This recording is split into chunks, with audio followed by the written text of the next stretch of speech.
ಪ್ರಧಾನಮಂತ್ರಿ ನರೇಂದ್ರ ಮೋದಿ ಅವರು ಇಂದು ತಮಿಳುನಾಡಿನ ತಿರುಚಿಯಲ್ಲಿಂದು ರಾಷ್ಟ್ರೀಯ ಪ್ರಜಾಸತ್ತಾತ್ಮಕ ಒಕ್ಕೂಟದ ಬೃಹತ್ ಸಾರ್ವಜನಿಕ ಸಭೆಯಲ್ಲಿ ಭಾಗವಹಿಸಲಿದ್ದು ಸುಮಾರು 5,650 ಕೋಟಿ ಮೌಲ್ಯದ ವಿವಿಧ ಅಭಿವೃದ್ಧಿ ಯೋಜನೆಗಳಿಗೆ ಚಾಲನೆ ನೀಡಲಿದ್ದಾರೆ.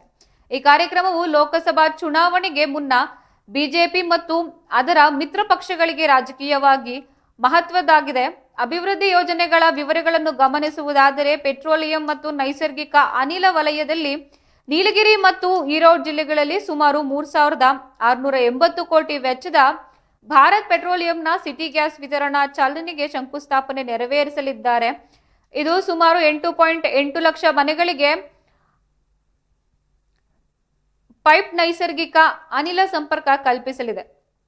ಇದರ ಜೊತೆಗೆ ಚೆನ್ನೈನ ಮನಾಲಿ ಬಳಿ 1,490 ಕೋಟಿ ವೆಚ್ಚದ ಇಂಡಿಯನ್ ಆಯಿಲ್ ಕಾರ್ಪೊರೇಷನ್ನ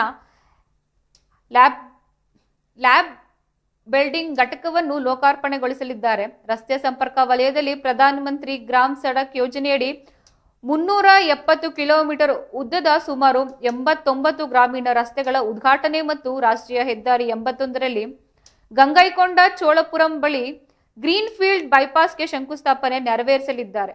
ರೈಲ್ವೆ ಸೇವೆಗಳ ವಿಸ್ತರಣೆಯ ಭಾಗವಾಗಿ 2 ಅಮೃತ್ ಭಾರತ್ ಎಕ್ಸ್ಪ್ರೆಸ್